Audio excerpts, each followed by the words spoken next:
A definição de estratégia na área criminal é uma arte que a gente só aprende ao longo do tempo. Acho que não tem nenhuma regra absoluta, mas quanto mais experiência a gente adquire, você fica melhor para poder definir a estratégia mais adequada para aquele caso.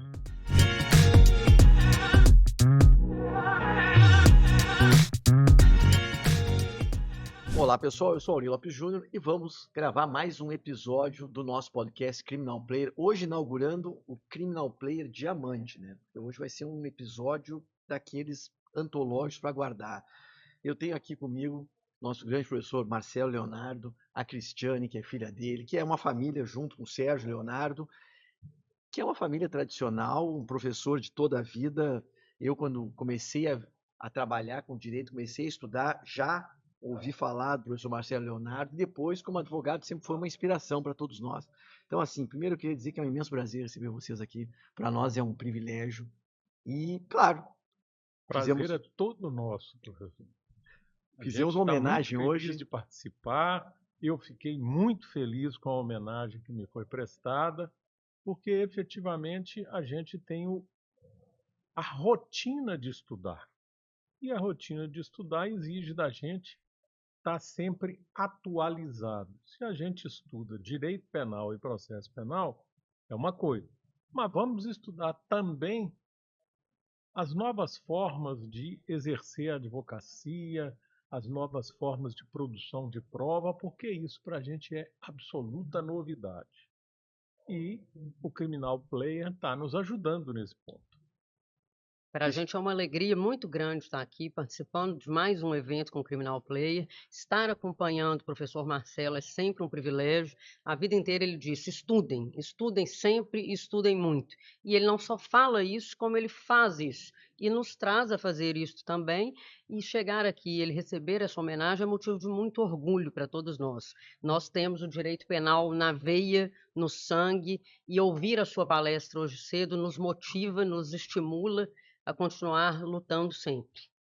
A homenagem foi simples, mas foi de coração e merecida, sabe? Eu acho que a gente tem que valorizar, a gente tem que ter essa humildade, essa grandeza de saber quem veio antes, que construiu, que brigou, sabe? É uma geração que brigou para que hoje se tenha o que se tem. Hoje nós ainda temos problemas, no passado era pior. Evoluímos, eu acho que nós evoluímos, Muito né? pior. É como você lembrou na palestra hoje. A gente tinha assim, interrogatório é o primeiro ato do processo. Era um Não horror. podia conversar, não tinha nada, não tinha pergunta, coisa nenhuma. E por incrível que pareça, ainda tinha aquelas situações de que o réu primeiro era interrogado e depois ia perguntar se ele tem advogado.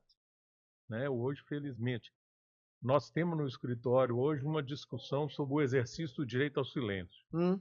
Tem um colega meu da equipe do escritório que é assim: escuta, vamos deixar para decidir se o réu vai falar só no final. Na fase policial, boca fechada sempre. E agora a gente ainda está assim. Eu estou com um caso lá que a primeira ideia é não responder as perguntas do juiz. Também, por conta daquele sério problema de que peixe morre pela boca. E réu morre pela boca também. Então, a gente está assim, já que o interrogatório foi para o final do processo, já que a gente tem a opção de decidir, ou vamos para um silêncio total ou para um silêncio parcial, mas a gente está muito inclinado, assim, na fase policial, não tem conversa com polícia. E mesmo assim, no interrogatório, a gente considera muito arriscado responder as perguntas, mesmo do juiz, apesar dele estar querendo ouvir, apesar dele estar querendo ouvir a vez do interrogado de falar, porque em todas as pesquisas que a gente faz, a gente não vê o uso do interrogatório de forma positiva na sentença. Você só vê o uso do interrogatório de forma negativa. O interrogatório jamais é usado de forma positiva. Então, apesar da frustração do juiz, apesar daquele clima ruim dele não responder, a gente fica com uma tendência de que ele não vai falar. Mas é aquela avaliação que tem que ser feita com cada cliente, com Uhum. cada perfil, com cada caso. O direito penal não é uma ciência exata, né? Então a gente tem que analisar caso a caso, juiz a juiz. Não, e é exatamente isso, a preocupação que eu sempre falo, dizer, olha, mais ou menos, mas o teu caso pontual, porque tem cliente que realmente bota tudo a perder, né? Isso aí é um problema sério no interrogatório. Muito. Às vezes, eu tive um júri recente que eu perdi o júri, e até agora eu tô remoendo que eu perdi o júri no interrogatório, sabe? Será que eu errei? Porque aí fica aquele dilema, se eu não deixo falar e é condenado, a culpa é minha que não deixei falar. Se eu deixo falar e se enterra, a culpa é minha porque eu deixei falar. Então a responsabilidade do advogado é imensa, né? A definição de estratégia na área criminal é uma arte que a gente só aprende ao longo do tempo. Acho que não tem nenhuma regra absoluta, mas quanto mais experiência a gente adquire, você fica melhor para poder definir a estratégia mais adequada para aquele caso. E por isso mesmo, muitas vezes a gente faz a reunião para avaliar assim, como é que é, o que nós vamos fazer, qual é o rumo que nós vamos tomar aqui, qual é a estratégia de defesa ou não. Eu estou com um caso extremamente curioso, assim, meus clientes na época da pandemia tomaram a terceira dose da vacina contra a Covid no momento em que não podia. Eles foram numa cidade do interior, estava tendo a vacinação lá, eles foram tomar a terceira dose da vacina, que era a vacina da Pfizer. E ele achava que era importante tomar a vacina da Pfizer, mas ele não podia ter tomado, porque ele já estava cadastrado no sistema do SUS que tinha tomado a primeira e a segunda dose. Fizeram um escândalo com o caso, porque as pessoas eram pessoas socialmente muito conhecidas. Com isso, a promotora de justiça fez uma denúncia que me surpreendeu. Fez uma denúncia de estelionato. Aí nós estudamos, examinei e tal, falei assim, escuta, eu vou oficiar a prefeitura, que era quem era responsável, pedindo a ela, para a prefeitura me informar qual foi o custo das duas vacinas e o que ela representou. O prefeito me deu a resposta dizendo, doutor, não teve custo nenhum. A gente recebe isso do SUS e para o município isso não entrou em verba nenhuma nossa, não tivemos custo nenhum. Eu falei, tudo bem. Aí nós temos um estelionato sem prejuízo. Que é um crime material, né? Era para ser. A promotora propôs paralelamente uma ação civil de improbidade, etc. e tal. Na ação civil, a justiça reconheceu que não tinha prova de dano material. Podia ter dano coletivo, social. Tudo bem, isso não pode para o estelionato. Então agora eu estou assim, tá para marcar a audiência de instrução e julgamento, e a minha inclinação é dizer para os clientes ficar em silêncio no interrogatório, porque a minha discussão vai ser puramente jurídica. Se eles falarem, vai causar má impressão. Vocês já tinham tomado a vacina? Você foi consultado? Não foi? Essa conversa não é boa. Assim, vamos ficar calados, porque nós vamos discutir só juridicamente. A acusação de crime contra o patrimônio é estelionato, cadê o prejuízo? Não tem prova de prejuízo. E eu tenho aqui um documento do município que está apontado como vítima. Não, mas o SUS foi. Então isso não é competência da Justiça Estadual, é federal. Federal, claro. E aí esse termômetro é caso a caso, né? À medida que as audiências acontecem, a gente vai sentindo como que o promotor está reagindo, como que o juiz está reagindo, como que o réu está se comportando, para a gente poder definir a estratégia adequada ao caso concreto. É verdade. Professor, o senhor participou de todas as grandes operações que nós tivemos no Brasil nos últimos 20 anos, no mínimo. Qual foi aquela que, digamos, foi o maior desafio, o maior trabalho, aquela que ele marcou mais? Foi o Mensalão, foi Lava Jato? Onde é que marcou a vida como isto aqui foi diferente? Ou foi Olha, agora nos Estados Unidos Democráticos não, também? veja, eu atuei no Mensalão. No caso do Mensalão, curiosamente, nós estávamos naquela fase em que tudo era analógico. E eu, com a minha preocupação, assim, fiz o papel do advogado que mais leu e acompanhou tudo e tinha noção de tudo. Tanto é que os outros colegas do Brasil me ligavam, escuta, tem isso no processo? Eu falei, tem, tá no volume tal, página tal. E isso me deu um conhecimento da causa muito grande. Aí a gente pensa assim, como é que estava o Supremo naquele momento? Nosso maior problema era o relator, ministro Joaquim Barbosa. Difícil. Ministro Joaquim Barbosa, originário do Ministério Público, com todos os problemas de formação que ele tinha. Então, a gente enfrentou uma grande dificuldade com ele. Não foi diferente depois na Lava Jato.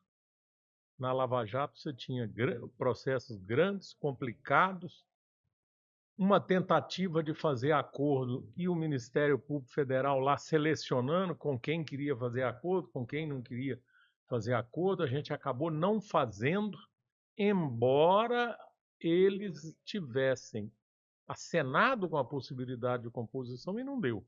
E aí, de novo, o julgador, Sérgio Moro, com toda a sua veia.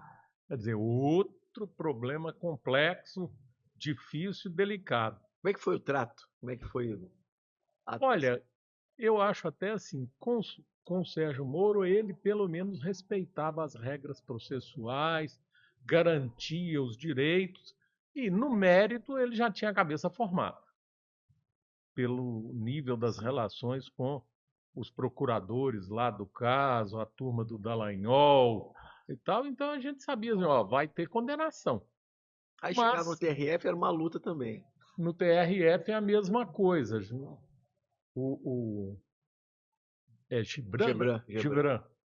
Gibran também já tinha a cabeça feita para os casos, né? A gente preparou o processo e aí entra aquela observação que você fez hoje, quando a gente estava lá na palestra, que você tem que preparar recursos para os tribunais superiores desde o princípio, né? Então, a gente tem aquele hábito, assim como tem promotor que fala assim, eu não faço denúncia sem pôr 2 ou 3 qualificadoras, a gente não faz resposta à acusação sem prequestionar desde logo tudo aquilo que a gente acha que é prequestionável para poder garantir o futuro. A possibilidade de ter um recurso admitido para o STJ ou para o Supremo Tribunal Federal. Então, a gente foi levantando tudo e o processo foi para o STJ. E agora nós estamos vendo assim, uma anulação atrás da outra no Supremo. No caso do meu cliente, a expectativa é que acabe tendo anulação final lá. Porque ele tem uma condenação ainda sem trânsito em julgado, mas que precisa cair. Não é? Cristiane, como é que foi essa construção de vida junto nessa família com o pai deles? Foi uma construção absolutamente natural, Natural. porque eu nunca me vi fazendo outra coisa. Eu sou a mais nova de 3 irmãos, meus irmãos são advogados, meu pai é advogado, minha mãe é advogada, meu avô, então isso foi muito natural. Mas, por um lado, é muito difícil também, porque um exemplo desse, o Sérgio, meu irmão, é um excelente orador, meu avô era excelente orador, minha irmã também. Então, a expectativa sobre a minha pessoa é extremamente elevada. Eu tenho que ser, no mínimo, igual a eles. Excelente. Então, estou fazendo o meu caminho, batalhando, já tenho o meu reconhecimento e fico muito feliz de ter a oportunidade de aprender sempre com eles. E aprender, e o grande exemplo dele aqui hoje é essa capacidade de adaptação. Nesse processo do mensalão que vocês estavam falando, o processo ele era todo físico. Eu lembro que a gente ia lá para o Supremo Tribunal Federal, tinha aquelas pilhas de processo, a capa laranja toda lá com uns 40 volumes, pelo menos. Depois, lá na Lava Jato, já era um processo eletrônico, que tinha que ir lá aprender o processo digital específico de Curitiba. E cada estado tem um sistema único. E ele tem a capacidade de aprender, dedicar, e a gente tem que evoluir sempre. Como é que está sendo essa transição, essa transição? Porque eu ainda estou na transição, entendeu? Uhum. Essa transição, a gente criado no papel para esse processo eletrônico, essa dificuldade, como é que está sendo isso, professor? Eu estou naquela versão do híbrido. O híbrido é bom, eu sou o híbrido total. Trabalhando com as duas coisas. O pessoal lá todo fica surpreendido porque eu ainda tenho uma agenda de papel. Ah, sim. E Eu não abro mão. diariamente vou anotando as coisas na agenda de papel, nos contatos, etc., conversa. Fica ali. Embora a gente já use há alguns anos no escritório uma nuvem. A nuvem está lá nos Estados Unidos, nem sei onde que está não, mas acho que é. Aí a gente pega a anotação dele de papel, digitaliza e joga para a nuvem. Manda para a nuvem. E a gente fez uma evolução, assim, todo o processo no escritório eu tinha sempre cópia integral dos autos.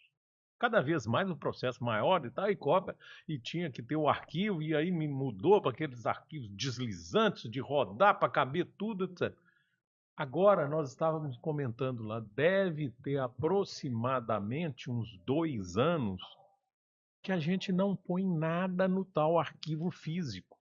Ele está lá um espaço de decoração. Latifúndio improdutivo. Está lá, assim, a gente está quase pensando assim, escuta, vão acabar com isso aqui e usar esse espaço para outra coisa, porque não temos mais o arquivo físico de cópia de processo de cliente. Está tudo na nuvem. Né? Tivemos um problema dessa natureza. A primeira empresa que a gente contratou para poder ter a nuvem teve uma hora que ela perdeu tudo. Foi um inferno. Hoje a gente tem uma outra e tem um backup do backup do backup para poder ter segurança. É um problema, porque você passa a depender da tecnologia. Então é aquilo, assim, na sustentação oral tem que ser no papel mesmo, não pode basear no celular ou no tablet. Tablet. Eu não acredito. Pode Eu correr o risco respeito, mas eu de não. não funcionar. Então a gente está fazendo essa transição cada dia mais na questão dos arquivos. Os arquivos estão todos eletrônicos, tudo em nuvem, que é uma coisa esquisita para a mentalidade da gente, né?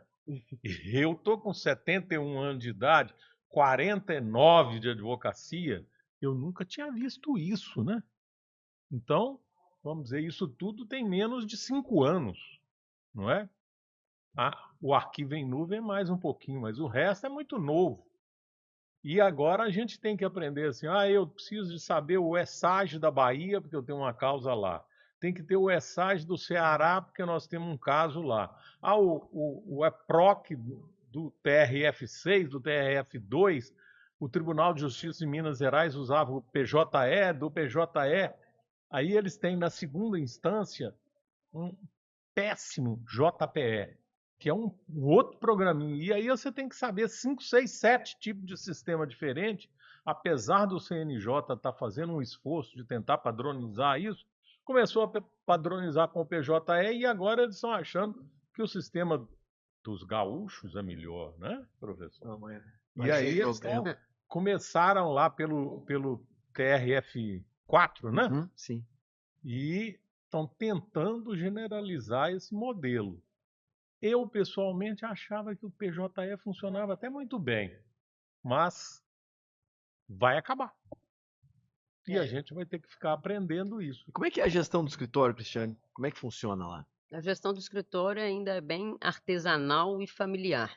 Então, a gente tem que aprender muito. Realmente, o advogado não é comerciante, não é empresário. Então, essas dificuldades, essas dores que você comentou, nós passamos por todas elas, mas precisamos aprender. Precisamos saber cobrar, precisamos estabelecer as cláusulas dos nossos contratos, deixar as coisas muito claras, porque, como você falou, quando o cliente nos procura, ele está com um grande problema, o único grande problema da vida dele, e a gente não vai arrumar uma solução que gere receita para ele. Nós somos apenas despesa. Então, é muito difícil, ele tem que enxergar isso de forma muito clara e ter essa confiança no nosso trabalho. Então, é um desafio permanente. Essa questão de fixação de honorário, isso é um drama diário, né? Não tem jeito, porque o colega da área civil, tributária, etc., ele tem um valor da causa e pode discutir percentual sobre o valor da causa. É mais simples a fixação dos honorários. Na área criminal, a gente tem que conhecer o cliente, saber da capacidade dele, da disponibilidade, da condição e o que a causa representa para ele. E você tem um nível de valor próprio. Eu não vou advogar por menos do que X. E adivinhar o trabalho que a causa vai dar, Esse né? é o drama Porque também. muitas vezes É vem com anos. um inquérito que ele desdobra em 10, desdobra em diversas medidas cautelares, e o cliente acha, eu já te contratei para aquele caso concreto. É, o senhor contratou, mas a gente não sabia a dimensão que ia ser. E quando você não quer colocar o preço para uma eventual ação penal, ele também tem dificuldade de entender. Fala, eu não sei que tamanho que vai ficar isso, eu não sei quem será denunciado, eu não sei por quais crimes será denunciado. Então a gente tem que ir convencendo e fazer o trabalho por etapa. É realmente um desafio muito Não, isso é grande. muito difícil. Por isso que eu acho que hoje foi uma Desafio proposta de diário. começar a conversar sobre isso, porque nós precisamos falar a respeito de. Claro que vocês têm uma situação diferenciada, porque é um escritório tradicional, sabe? Agora, claro, proporcional a isso, tem uma responsabilidade imensa. Primeiro que não chega a causa fácil lá, né?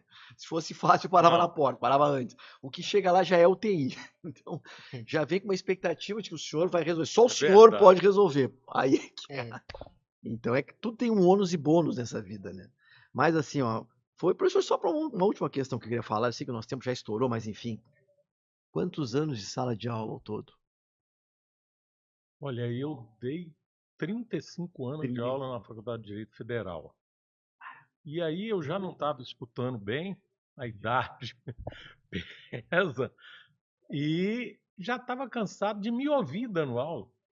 Eu adoro ouvir isso, que me consola. Porque eu, Eu cheguei nesse ponto. nós estamos assim, naquele Código de Processo Penal de 41, 1942. E você fica repetindo aula, etc. E tal. Eu falei assim, teve uma época que eu dava aula de manhã e de noite. Então eu repetia a mesma aula para 4 turmas. Aí na metade do tempo aí eu resolvi, eu só vou dar aula de manhã, não vou dar aula à noite mais, diminuir um bocado disso. Mas chega uma certa altura que você não aguenta isso mais não. E existe Pelo uma grande tempo, crise hoje do ensino não jurídico, é? né? Existe uma crise na formação cognitiva. Eu acho que a gente infantilizou demais. A sociedade foi infantilizando o ensino.